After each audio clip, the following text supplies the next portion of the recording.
we wrap up, we have around 25 minutes for questions now, so if anyone wants to put their hand up and ask one, go ahead. Yeah? So I was wondering how far you think different populist movements have interacted with each other. There's kind of this idea that Trump thinks he won because of Brexit, or that the Le Pen thinks that Trump's going to help him win. So even if they're quite different things, do you think they're kind of embolden each other or embolden national populations to vote for those kind of parties?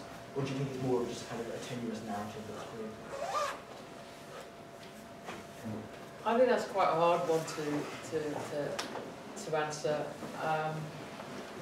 I think that clearly Trump wanted to make political capital out of Brexit. That he wanted to present himself as an anti-establishment candidate who could stand up to established authority and power, and he wanted to tell the American electorate, or part of it he was appealing to anybody anyway, that they were empowered as the people to bring down established power, and he could cast Brexit in that terms. Now, I think that doesn't make any sense about what we should think about Brexit, but he was trying to do that. Now, whether that worked though, if you say, okay, let's think about the Trump electoral win, it pretty much entirely turns on what happens in the Rust Belt and what happens in, like 3 or 4 states with really deep, not only economic problems in a number of them, but social problems as well. I mean, like some of the parts of like a state like Ohio, say, you have falling life expectancy in parts of that state. I don't think that those voters in any way feel empowered because British voters voted for Brexit. I just don't think it's got anything to do with the way that their mindset would have gone in relation to that election. So I think in terms of actually explaining the outcome as opposed to what Trump tried to do with it, I don't really see the connection. And it's not clear if you look at Marine Le Pen, who also tried to sort of jump on the Brexit bandwagon. It's not entirely clear that it's particularly benefited. I'm not saying it's hurt her either, but you can't see any clear gain in the French national position in France as a consequence of Brexit. I mean, one thing I would say is that at the moment we're at a point where these things seem to go together, but quite soon they'll seem to go apart, and that there will be reactions in some countries to what happens in that. If the Trump presidency is, which it probably will be, at various points a total disaster, even populist politicians are going to think twice about wanting to say, I'm your country's Donald Trump. So that, like I say, it's not just it moves this way and then everything moves that way. At the moment it looks like there's a sort of, there's a tide at work and we're all riding on it. But we're not. I mean, there is a tide at work for the reasons you've heard, but we're not all just travelling the same way downstream, and people will start going off in all sorts of different directions, and particularly in Europe. I mean, people tend to think of this Brexit and sort of how the British people think about Brexit over time will depend on how it works out for us. But anything could happen in Europe in the next 2 to 3 years, and how the British people think about Brexit will in large part depend how they then see what happens in Europe unfolding. And the hope of people who think, well, Brexit will be an economic disaster, so in 5 years' time everyone in Britain will have buyer's remorse. 5 years' time everyone in Britain could look at Europe and say, thank God we're not part of that. Does that make us populists at that point? Or does that make us think, thank God we're not part of what's the chaos that's been reaped by whatever government in Europe finally pulls the plug on the whole thing? You don't want to answer that. But someone give us some cheery, hopeful, how it's all going to be fine thoughts. Any more questions? Not cheery, but so there have been reports about the use of big data in campaigns like Brexit and Trump and whatnot. To what extent do you think that has actually been relevant in the outcomes, or is it just kind of a very minor thing?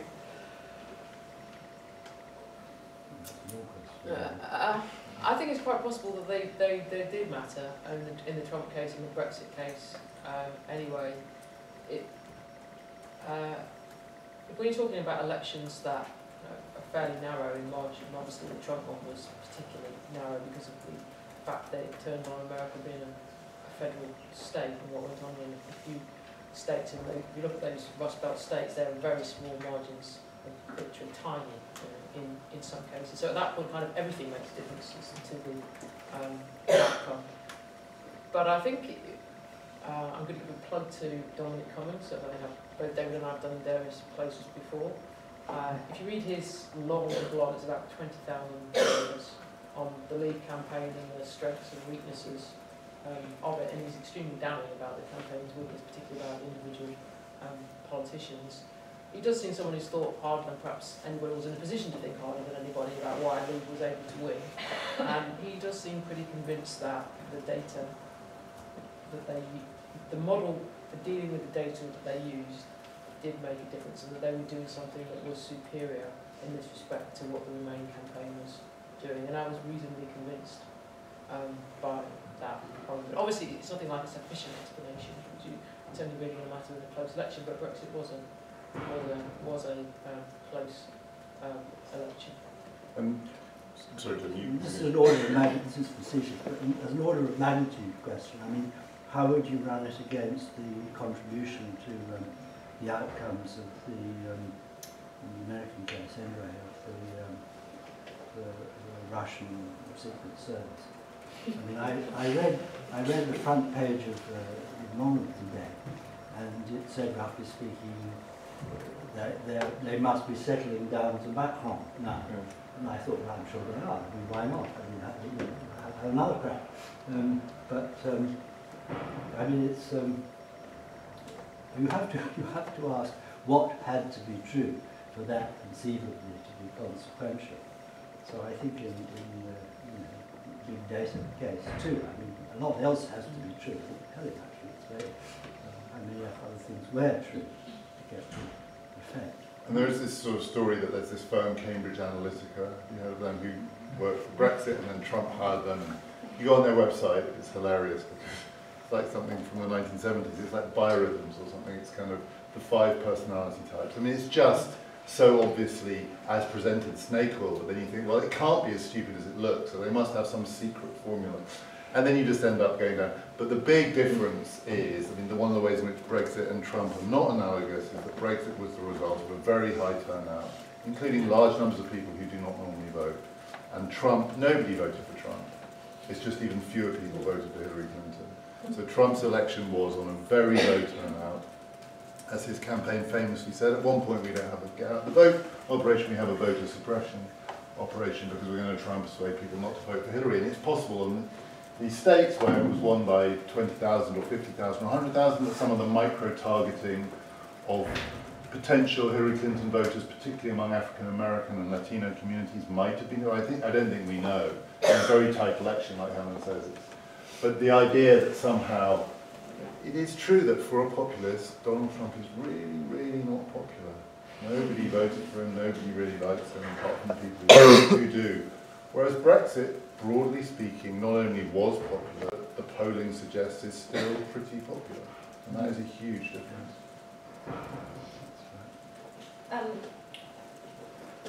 Economics isn't spoken about a lot, of course, but I think I wanted to ask how far you think, considering like the last 40, 50 years has been like big liberal internationalist project. Do you think multiculturalism has basically entirely failed, and that there's kind of there's been a narrative spoken about like deep-seated racism that's come to the fore, especially given like the electoral like demographic that voted for Trump, who voted for Hillary, etc.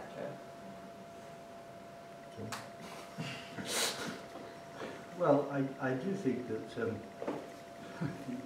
internationalism has always had its vulnerabilities. I don't think it was ever a sort of dense mass belief. So I think the right way to think about it is more in terms of why is it that the other way ended? Why is it that the sort of liberally self-describing technocratic elite is in such robust discredit at the moment? And I don't think the answer to that is going to be because everyone was really, or almost everyone except them was really racist. I mean, these are very imprecise terms. I mean, racist is even worse than populist, really. It is just, I mean, you can apply it meaningfully, but I don't think it applies to enough of what you're trying to explain that can be very illuminating. But I think it is better to look at it the way I was trying to suggest, in terms of where people feel their lives are and who else is with them and what the hell is going on. You don't have to be racist to be worried about what's going on if you're living in a place which 20 years ago had a point and had a way of life, and now doesn't have a point as a place, it doesn't have a place any longer, and doesn't have much residual of a way of life. I mean, that's not a racist response. I think that they've got to separate out the question of the liberal international order from the question of multiculturalism. I do think that there's a certain point where the arguments get, in rhetoric, mixed up with each other. I think the liberal international economic order was always, in many ways, a lot less liberal in practice than the rhetoric around it. It also produces, invariably, winners and losers. And I think one of the things that happened was, at a time when it was producing a bigger consistency of losers and a group of winners who were doubling down on their political success, including the language that they used to talk about that, there was also a rhetorical doubling down on the supposed superiority of the liberal international order. And things that were, as I said earlier, things that would have been, even I think in the 90s, sort of not seen as, or they would be seen as very imprudent economic policies, were by the 2000s being presented as some things that were for the common good, the denial of the fact that they were producing winners and losers, and that had a sort of set of almost like normative commitments that were bound up in the language in which they were talked about, that just adds up to just like a mess when you start trying to when you start trying to think about it. But I do think the most significant aspect of it is the way in which governments started to do things that, even as I say, in the early part of the 90s anyway, would have been seen as political suicide. It was just things that would not be tenable for governments to do. I mean, the Eurozone is a thing. I mean, you can say, okay, it's a bit contradictory argument in a sense, because it was in the 90s that the European Union states minus Britain were busy writing monetary union into the Maastricht Treaty. But all of them except for Germany were doing it in the hope of a very different kind of monetary union than the one that they actually were delivering to themselves. A set of prudent politicians in the 1990s would never have conceived the monetary union project in a way that it got written into the Maastricht Treaty, and now most of the Eurozone is living with the consequences of that. Yeah, the only thing I would add is the point where we're at, I mean, it goes on with what Helen was saying, is lots of things that, so I don't think multiculturalism has failed, but we're definitely at the end of that period where certain things that were taken for granted for quite a while can be taken for granted. And part of what drives populism is people's feeling that they were being taken for granted.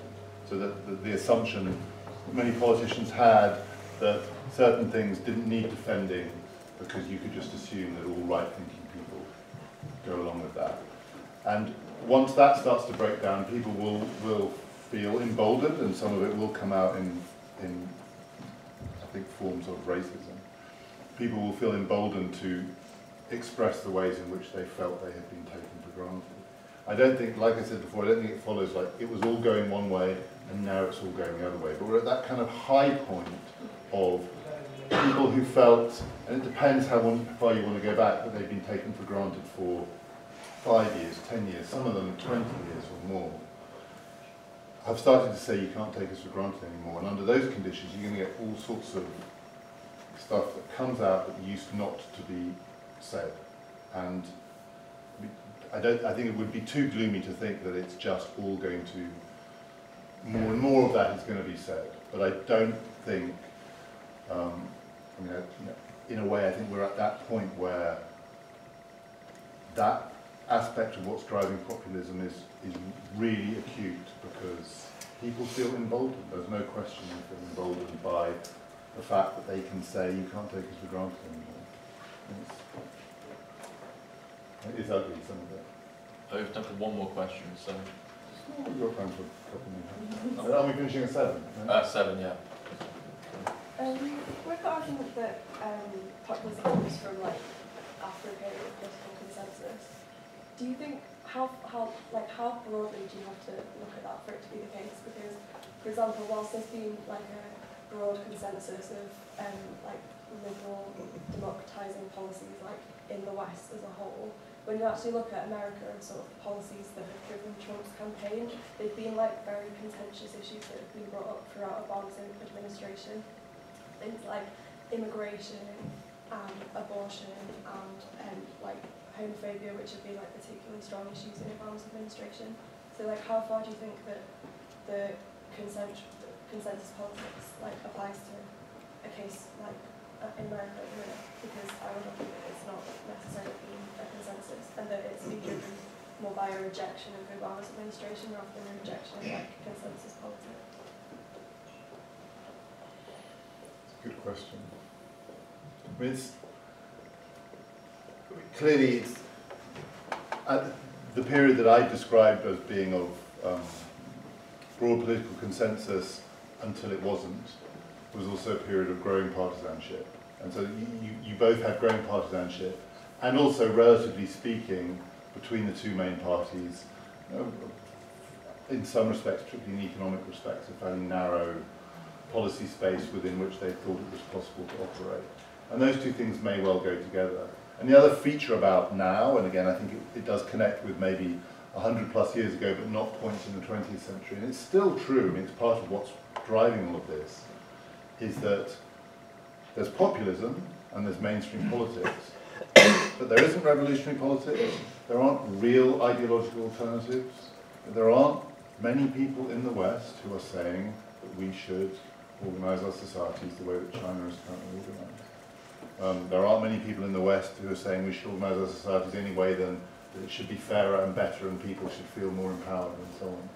And so there's that kind of double thing going on, which is it's sort of being squeezed from both directions. It's not just that the politicians and the bankers and the elites all seem to have one mindset, but also for the people who don't like that mindset, there aren't really people offering them radical alternatives.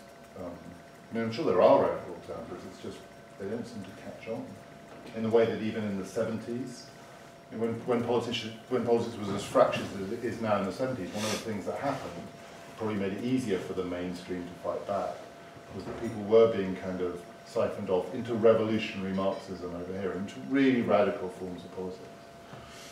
The most radical forms of politics now are identity politics, and that's not, for most people, offering an alternative to this policy space.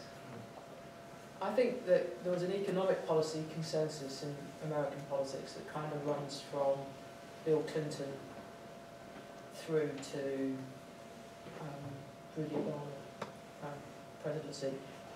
It doesn't entirely hold together, and there's a lot of fraying of it around trade issues, but it's not overly schematic to say that there was such a thing.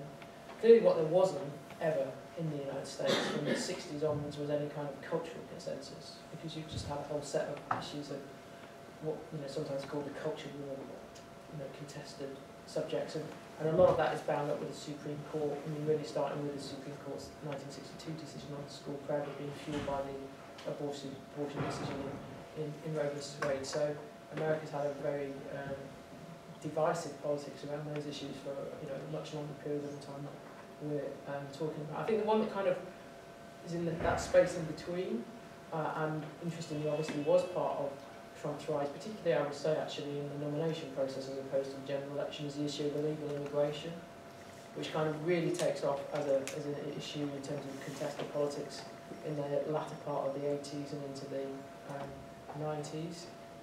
But what you see is, I mean, this goes back to one of the points I was a bit making earlier, is the shift comes really in the Democratic Party in sometime in the 2000s. So if you go back and listen to Bill Clinton on the subject of the Mexican border and illegal immigration in the State of the Union speech he gave in 1995, he doesn't sound like Donald Trump in terms of the sentences that he says, but he does sound like Donald Trump in terms of the content of the sentences that he says. So what you see is the Democratic Party move from one position, a quite cautious political position that was there even in Bill Clinton's time, to something that's a rather different position now, and it's fuelled in the US case, this particular issue, because it's got this federal state dimension to it with all the history that goes with that. So I think David's right, is there was a period of consensus, but in the US case we'd have to talk about it in terms of essentially broad economic questions rather than going beyond that.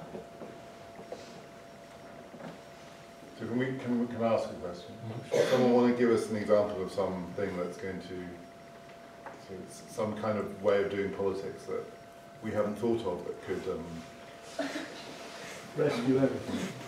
Yes. So recently a book was published by a guy called John Milbank and Adrian Catz, both theologians of sorts, critiquing the social liberalism of the left and the economic liberalism of the right under a broad critique of liberalism, but lumping the left and the right both under that category, and advocating what they call a politics of virtue, more teleologically oriented and normative or evaluative kind of sphere. These guys have been influential on people like Morris Glassman, Philip Blondin, Res Publica, who have started to try and carve out some sort of space in the middle that is perhaps a more normative space, but tries to get beyond the impasse between left and right that is perhaps giving some fuel to some of this populism. Do you think that there's any space in that middle to be kind of carved out? This hasn't caught on in any real sort of way as yet, but there's the possibility, I think, that maybe provides an alternative.